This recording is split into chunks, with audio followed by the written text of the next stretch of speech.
ঠিকানা পদ্মা মেঘনা যমুনা চলছে লড়াই চলবে শেখ হাসিনা লড়বে লড়াই লড়াই লড়াই চাই এ লড়াইয়ে চলছে লড়াই চলবে শেখ হাসিনা লড়বে চলো রে চলো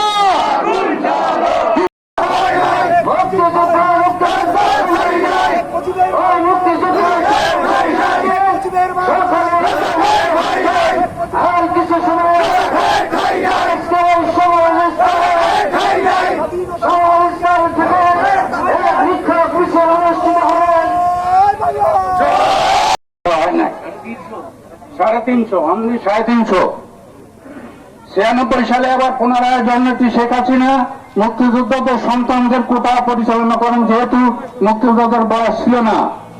তাতে করে দেখা গেছে নাইট গার্ড পিয়ন তাদের সন্তান তাদের নাতি নাতি বিশেষ করে চাকরি যাবে না, অফিসার র্যাঙ্কে তার চাকরি পাবে না, সুইপার পিয়ন নাইট গার্ডে থাকবে। অদূর ভবিষ্যতে একদিন কোন মুক্তিযোদ্ধা সন্তান চাকরির আওতায় থাকবে না। ওই বিশেষ ক্যাডাররা ওই নাইট গার্ড পিয়ন মুক্তিযোদ্ধা সন্তানের পা দিয়ে লাঠিয়ে চাপিয়ে নিয়ে বেড়াবে। আজকে আমাদের কথা হচ্ছে যে মুক্তিযোদ্ধা সন্তান মুক্তিযোদ্ধা নাতি নাতি চাকরি পাবে না, তারা পাবে চাকরি।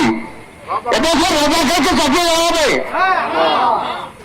তারা যেন সর্বশক্তি প্রয়োগ করে এই বিরোধী রাজাকার জামাত বিএনপি যারা আছে তাদের বিপক্ষে যে স্বাধীন দেশকে স্বাধীনতা আরো সহযোদ্ধা এবং আমার সন্তানদের আমি একটি কথা বলতে চাই, আজকে যে কোটা বিরোধী আন্দোলন এটা শুধু কোটা বিরোধী আন্দোলন নয়, এটা আমাদের মুক্তিযুদ্ধের চেতনাকে ধ্বংস করার জন্য এই আন্দোলন।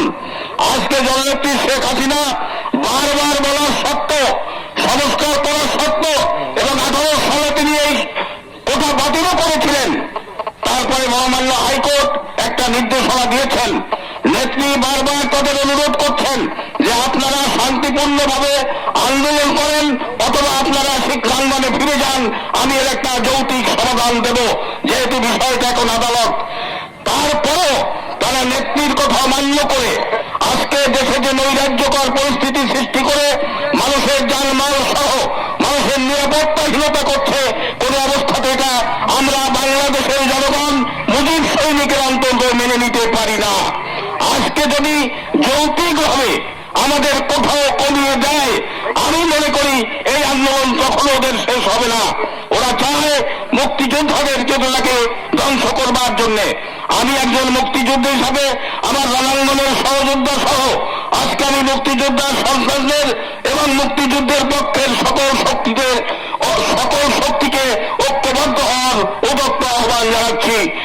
আমরা 20 বছর, 21 বছর, 18 বছর, 16 বছর এই বয়সে আমরা 22, 23, 24, 25 বছরে 50 বছরের লোক তখন বুড়ারা মুক্তিযুদ্ধে গিয়েছিল আমাদের সাথে। তাদের সন্তানদের চাকরি দেওয়ার কোটা 30% করা হয়েছে যৌক্তিক কারণে। না হলে এই মুক্তিযোদ্ধার সন্তানরা বড় চাকরি পাওয়ার কোনো সুযোগ ছিল না, যত লেখাপড়ার সুযোগ ছিল না, তখন লেখাপড়ার সুযোগ ছিল না, পিয়ন আজদারি ছাড়া কোনো চাকরি ছিল না। আজকে যারা কোটা বিরোধী আন্দোলন করছেন তাদের ইতিহাস, তাদের বিগত দিনের ইতিহাস আপনারা জানেন, তাদের পারিবারিক অবস্থা জানেন, তারা কেন আজকে এই বঙ্গবন্ধুর সোনার বাংলায়, যে সোনার বাংলা বঙ্গবন্ধুর কন্যা উন্নয়নের উচ্চ শিখরে পৌঁছে দিয়েছে, আজকে যে বাগেরহাটে আসতে লস লাগলো, আজকে আমরা 1.5 ঘন্টায় শরণখোলা থেকে বাগেরহাটে পৌঁছেছি। আমি সর্বশ্রেষ্ঠ 1000 বছরের শ্রেষ্ঠ বাঙালি বঙ্গবন্ধু শেখ মুজিবুর রহমানকে স্মরণ করে 1971 সালে 30 লক্ষ শহীদের স্মরণ করে যে সমস্ত মুক্তিযোদ্ধারা এখন পর্যন্ত ইন্তেকাল করেছেন তাদের মাতৃত্ব কামনা করে অনেক জিনিস ক্ষতিগতি করতেছে এবং দেশকে অসল করার ষড়যন্ত্র করছে। এই সমস্তের মূল কারণ রয়েছে রাজাকার, আলমাল আলসাম এবং আপনারা যে ষড়যন্ত্র করছেন সেই ষড়যন্ত্র রুখে দাঁড়াবার জন্য আমরা আজকে মুক্তিযোদ্ধা কমান্ড ও বীর মুক্তিযোদ্ধা কর্তৃক আয়োজিত প্রতিবাদ সমাবেশে উপস্থিত সকলকে জানাই আমি আন্তরিক প্রীতি ও শুভেচ্ছা। এই দেশের 30 লক্ষ শহীদ, 2 লক্ষ মা বোন সহ মুক্তিযোদ্ধাদের অপমান করে যাচ্ছে একের পর এক। নিজেরা আমি রাজাকার বলে স্লোগান দিচ্ছে গর্বের সাথে, কিন্তু এরা ইতিহাস জানে না। যোদ্ধা এবং মুক্তিযোদ্ধা সন্তান কমান্ডের উদ্যোগে আয়োজিত আজকের এই প্রতিবাদ সমাবেশের সম্মানিত উপস্থিতি,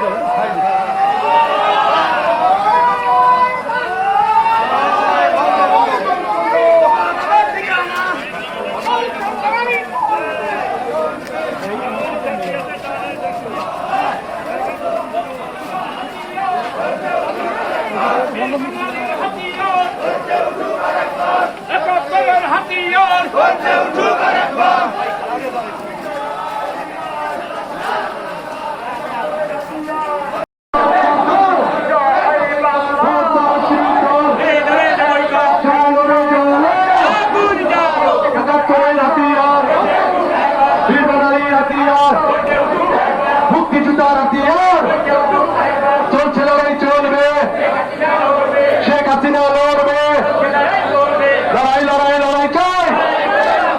এই লড়াইয়ে জিতবে কারা? যুগে যুগে জিতলো কারা?